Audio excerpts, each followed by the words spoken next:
I want you to picture something with me. You sit down in the evening, feeling good about your English, and you decide to watch a film without any subtitles at all because you have studied for years and today you feel ready. The film begins. Two people meet on a street, and one of them opens their mouth. And out of that mouth comes something that does not sound like any English you have ever studied. It is one long river of sound, fast and smooth and joined together, with no space between the words, no edges to hold on to, no place at all for your mind to rest. You catch one word, and while you are still holding that word, 20 more have already gone past you. After 2 minutes, you feel tired. After 5 minutes, you feel small. And somewhere inside you, a quiet voice says the thing it always says, which is, after all these years, my English is still not good enough. My friend, please put that voice down gently, because it is telling you something that is simply not true. What you just experienced was not a failure of your English. It was your ears meeting, for the first time, the real spoken language, which is a different creature from the written language you learned so carefully. My name is John, and for more than 40 years, I have helped people learn this beautiful language. And today, I am going to open up that fast river of sound, slow it down, and show you exactly what is inside it, so that you can finally begin to hear it. Before we begin, welcome to English Listening Lab, the calm little corner of the internet where we slow everything down so that your mind finally has the time and the peace it needs to truly absorb the language. There is no rush here, no pressure, and no test at the end. Only you, my voice, and the quiet joy of learning something well.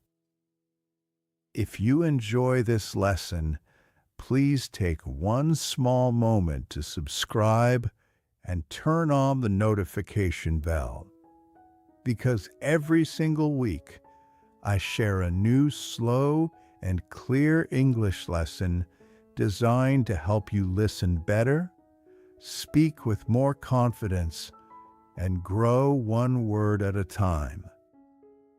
Now, let me tell you the first great truth of today, and I want you to hold on to it because it will change how you feel about every difficult conversation from now on.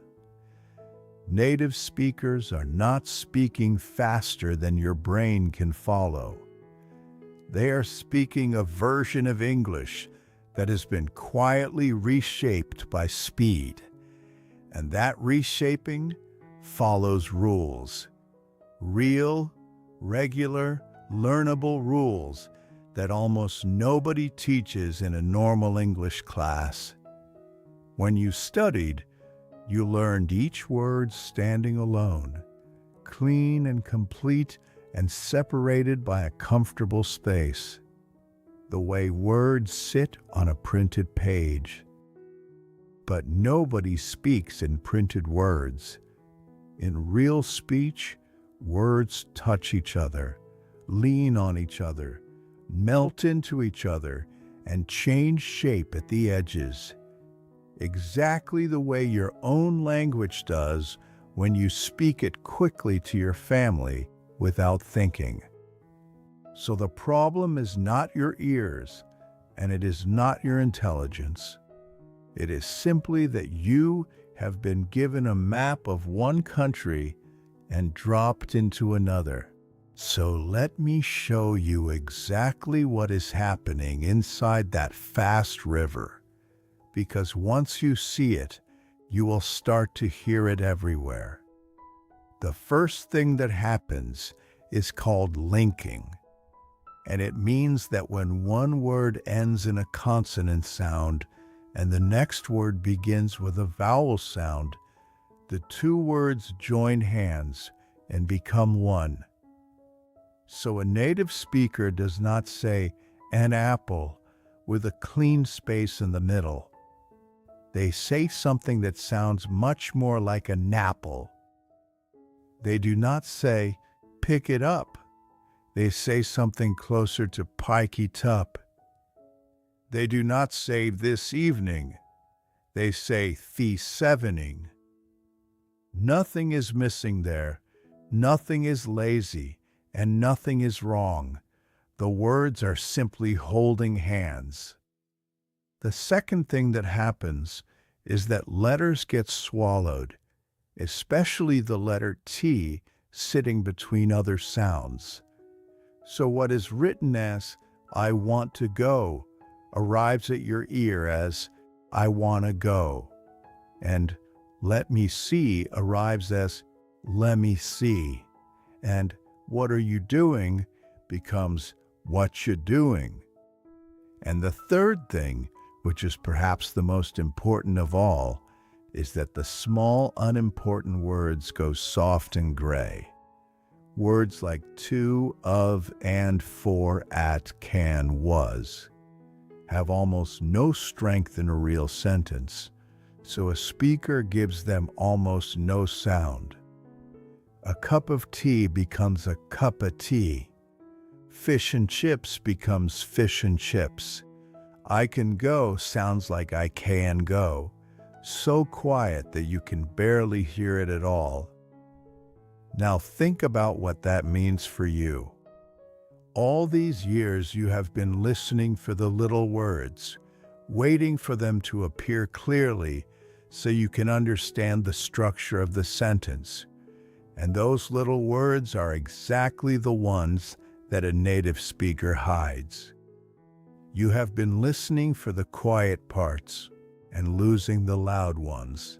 And that leads us to a beautiful idea that will take a great weight from your shoulders. English is a language with a rhythm, like music, and in that rhythm, only the important words get a strong beat. The words that carry the meaning, the nouns, the main verbs, the adjectives, the numbers, are pressed and stretched and made clearly audible, while everything else between them is squeezed small to keep the beat steady. If I say, I went to the shop to buy some bread, you will hear went, shop, buy, and bread standing tall, and everything in between will pass by as a soft gray blur. So please stop trying to catch every single word, because native speakers themselves do not catch every single word. They catch the strong beats, and their mind fills in the rest without any effort at all. Your job is not to hear 100%.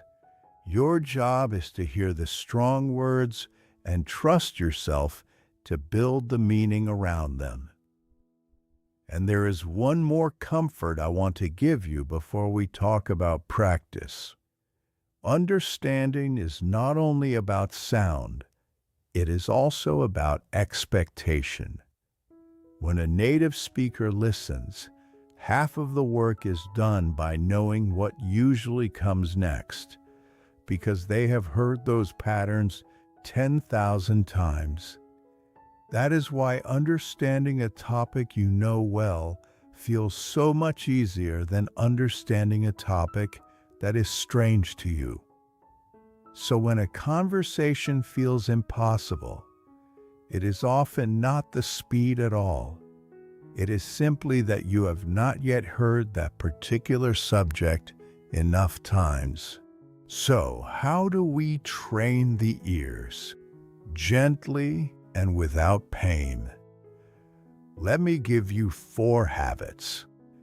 The first is narrow listening, and it is the most powerful of them all. Instead of listening to something new every single day, take one short piece of audio, 2 or 3 minutes long, and listen to it many times across several days. The first time, you will catch the general idea. The third time, you will start to hear the joins between the words. By the 5th or 6th time, those melted, swallowed sounds will suddenly separate in your ear like magic. And once you have truly heard them in one recording, you will begin to recognize them everywhere else. Repetition is not boring. Repetition is how ears are built. The second habit is to use subtitles in the right way, because subtitles are not your enemy. They are simply often used badly. Watch a short scene once with no subtitles at all and accept that you will miss things. Then watch it again with English subtitles on. And here is the important part. Do not read them as words on a screen, but look at each written word and match it to the exact sound you just heard, so that your eyes teach your ears the difference between the writing and the speech. Then watch a third time with the subtitles off and enjoy how much more you catch. The third habit is shadowing. Take one short sentence, play it, and immediately repeat it out loud at exactly the same speed and with exactly the same rhythm, copying the melting and the swallowing and the softness, not the clean textbook version. When your own mouth learns to produce those joining sounds, your ears begin to expect them, and expecting a sound is most of hearing it. And the fourth habit is simply to choose things you love, because you will listen to a subject that fascinates you 50 times without noticing, and 50 repetitions is exactly what your ears require. So, let us gather all of this together, calmly. Today we learned that native speakers are not too fast for you. They are simply speaking the real spoken language, which changes shape at natural speed. We learned that words link and hold hands, so an apple becomes a napple. We learned that sounds are swallowed, so want to becomes wanna, and let me becomes lemmy.